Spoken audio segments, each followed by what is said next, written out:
அனைத்து அன்பு உள்ளங்களுக்கும் என் இனிய காலை வணக்கம். இன்று ஒரு குறள், அதிகாரம் 99, குறள் எண் 982. சான்றாண்மை. குணநலன் சான்றோர் நலனே, பிறநலம் எந்நலத்துள்ளும் மன்று.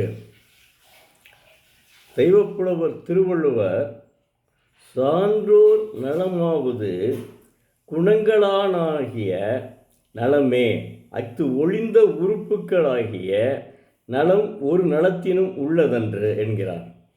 நன்ற விளக்கமாக சொல்கிறேன், அதையும் கேட்டுக்கிறீங்க. அதாவது தெய்வப்புலவர் திருவள்ளுவர் என்ன சொல்கிறாருன்னா, நல்லா இது அருமையான குறளுங்க. இது சான்றோரது சிறப்பாவது குணங்களாகிய நலமே. சான்றோருடைய சிறப்பாவது, சான்றோர்னால் மிகச்சிறந்த அறிஞர்கள்னு அர்த்தம். அவங்க சிறப்பாவது குணங்களாகிய நலமே, அவை அல்லாத உறுப்புகளாகிய நலம் எவ்வகை நலத்தினும் சேர்ந்ததென்று. மற்றதை பற்றி அவர் சொல்லவே இல்லை. அவை அல்லாத மற்ற உறுப்புகளினுடைய நலம் பற்றி சொல்ல விரும்பலை. சான்றோரது சிறப்பாவது குணங்களாகிய நலமே அப்படின்னு சொல்கிறார்.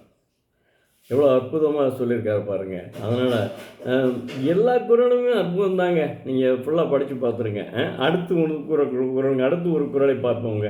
அதிகாரம் 5 இல். இது ரொம்ப முக்கியமான குறளுங்க. வாழ்க்கையினுடைய பயன்பாட்டே இந்த குறள்பாடெலாம் இருக்குது. அதான் இல்வாழ்க்கை. குறள் எண் 45. இது யாருன்னா, எல்லாருக்கும் இந்த குறள் பொருந்தாது. உண்மையான தம்பதிகள் இல்லற வாழ்க்கையை மேற்கொள்பவர்களுக்குத்தான் இந்த குறள் பொருந்தும். அன்பும் அறனும் உடைத்தாயின் இல்வாழ்க்கை, பண்பும் பயனும் அது. இல்வாழ்க்கை என்பது அன்பும் அறமும் உடையதாக இருக்கும். அப்படி விளங்கினால் அந்த வாழ்க்கையினுடைய பண்பும் பயனும் அதுவே.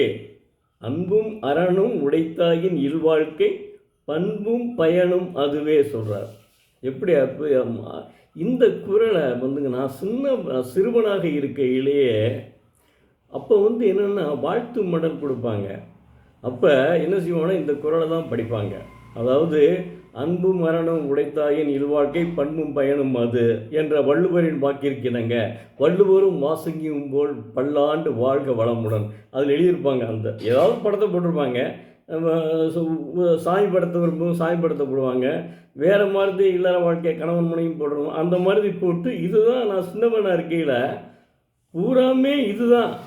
அதாவது வாழ்த்து மடல்லே ஒரு கடையே இருக்குது. அந்த கடையில் போய் நட்புகளுக்கு நான்லாம் கொடுக்கையில் இதை தான் கொடுப்பேன் வாங்கி. அப்படி இருந்துச்சு சொல்கிறேன்.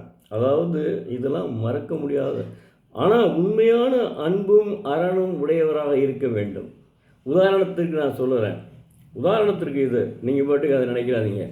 ஒரு கிராமத்திலே ஒரு ஆசிரியர், நல்ல மனிதர்.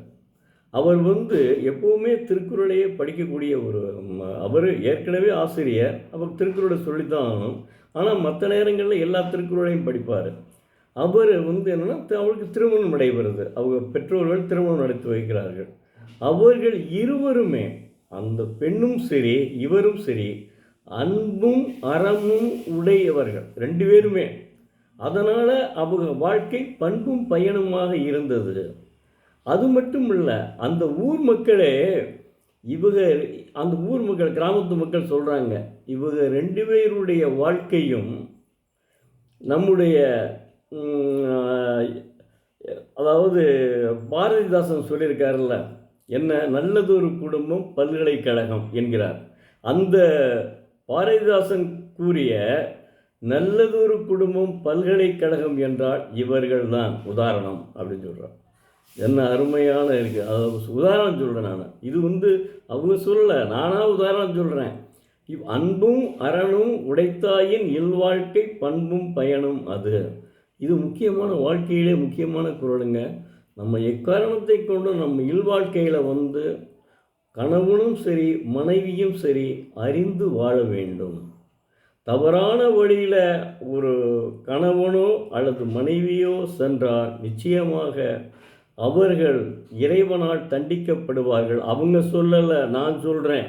ஏன்னா இன்றைக்கி நிறையா அதான் நடந்துகிட்ருக்கு. அதுக்காகத்தான் நான் சொல்கிறேன்.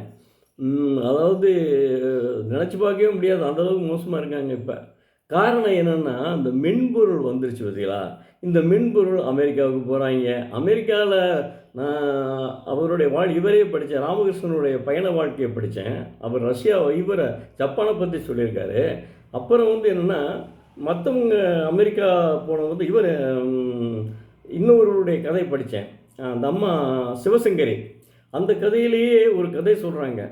அமெரிக்காவுக்கு உண்மையிலேயே இங்கேருந்து ஒருத்தன் கட்டிட்டு போய் அங்கே ஒரு கீப்பை வச்சுக்கிட்டு இங்கே இதெல்லாம் இது பண்ணக்கூடாது. ஏன்னா அவன் அந்த அம்மா எழுதின நாவலை சொல்கிறேன் நான். அங்கே வந்து அவன் வேணும்னே இங்கே வந்து என்ன சொல்லியிருக்காங்க, படிக்காத பிள்ளை வேணும்னு சொல்லிட்டு சின்ன பிள்ளையை கட்டிட்டு போயிட்டான். அங்கே கொண்டு போய் என்னென்னா, அங்கே ஒரு டாக்டர் அம்மாவெல்லாம் ஒத்துட்ருக்கா. அந்த நாட்டு பெண் அமெரிக்க பெண்.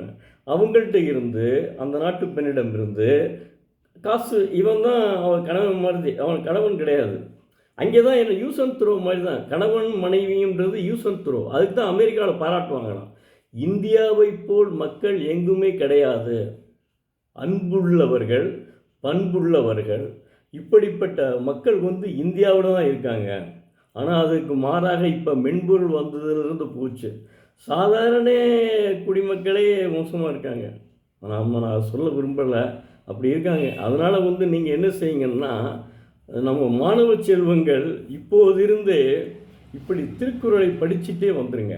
வாழ்க்கையில் அப்படி வந்தீங்கன்னா தான் நமது பண்பாடு, பழைய பண்பாடு, 50 ஆண்டுகளுக்கு முன்னாடி நான் சிறுவனாக இருந்தபோது இருந்த வாழ்க்கை இப்போ உங்களுக்கு மலரும். அதை நீங்கள் கடைப்பிடிக்கலாம். ஏன்னா மென்பொருள்னு இப்போ என்னுடைய மயனும் மென்பொருள் தான், என்னுடைய மருமகளும் மென்பொருள் தான். ஆனால் அது என் மருமகளுக்கு வந்து ஸ்வீடனுக்கு கேட்டாங்க, என்னிடம் வந்து கேட்டாப்புல. நான் உடனே சொல்லிட்டேன், நமக்கு இந்த சம்பளம் போதும், ஸ்வீடனுக்கெலாம் ஃபாரினுக்கு போய் சம்பாதிக்கணும்னு, அயல்நாட்டுக்கு போய் சம்பாதிக்கணும்னு அவசியமே இல்லை. என்னுடைய பேத்தியிலும் சரி இங்கே படித்தாலே போதும், இந்த இதே போதும் அப்படின்னு சொல்லிட்டேன். வேணாம்னு சொல்லிட்டேன். ஏன்னா அவனுக்கு வேலை இல்லாமல் இருக்குமா.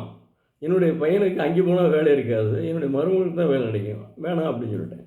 அதனால் அயல்நாட்டு கலாச்சாரம் நம்மளுக்கு வேணாம். நம்ம தமிழ்நாட்டு பண்பை கலாச்சாரத்தை பயன்படுத்தினால் போதும்.